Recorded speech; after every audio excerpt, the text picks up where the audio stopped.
When a lie bends too long, it becomes tradition. But when truth catches flame, even oracles tremble. The palace had never known such silence. Not after war. Not after famine.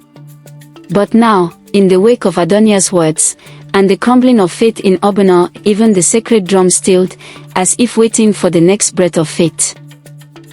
Òlálékan was stripped of his staff, his shrine access revoked. But he had not fled. He waited. Like a scorpion beneath fallen leaves. Adùnní was released, but not yet free. The elders decided she must undergo the true test of the oracle, a rite not performed in 2 generations. It would determine if her voice was of the gods or of rebellion. She accepted without hesitation. But in the dark of the shrine ruins, Òlálékan began whispering to his loyal followers, keepers of a secret sect known as the Òlálékan. The ritual took place at Òlálékan, the hill of the spirits, where only the most gifted could speak with the ancestors. Adùnní stood atop the hill alone, surrounded by sacred stones, stripped of royal garments, wearing only white linen and ashes. The oracle's flame was lit in a bronze bowl. She must speak only the truth, and the flame would either grow if blessed by the gods, or die if rejected. Adùnní knelt and spoke. I do not ask for power. I ask for purpose.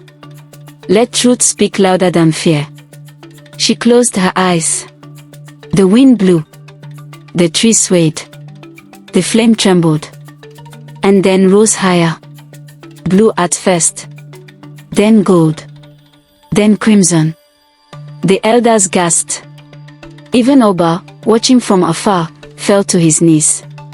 It is the voice of the forgotten goddess, whispered Elder Mogisela. Back in the hills, Òlálékan and his rebel allies were ambushed.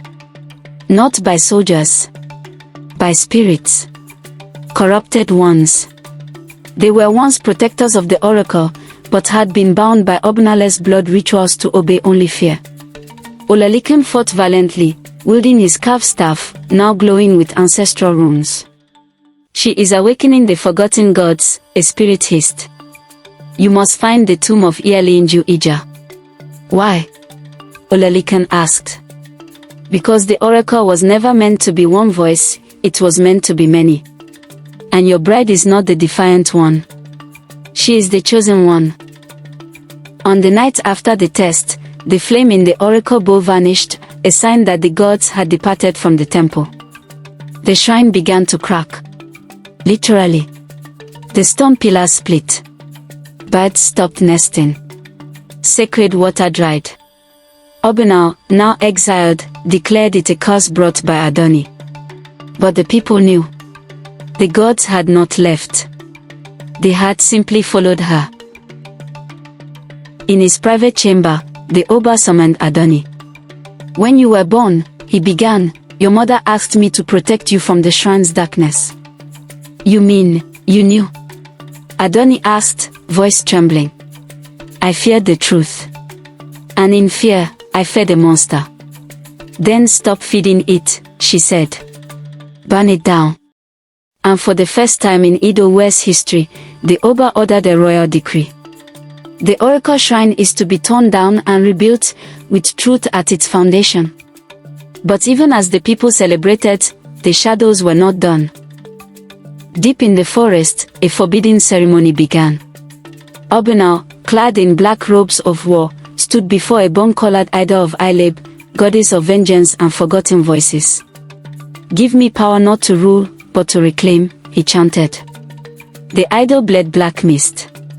Around him, 12 masked followers screamed as the spirits entered them. And from the dark earth rose something ancient. Something not seen since the first oracle bride rebelled. A shadow oracle, a spirit twisted by centuries of silenced truth. It had no eyes. No mouth. Only a whisper. Bring me her soul.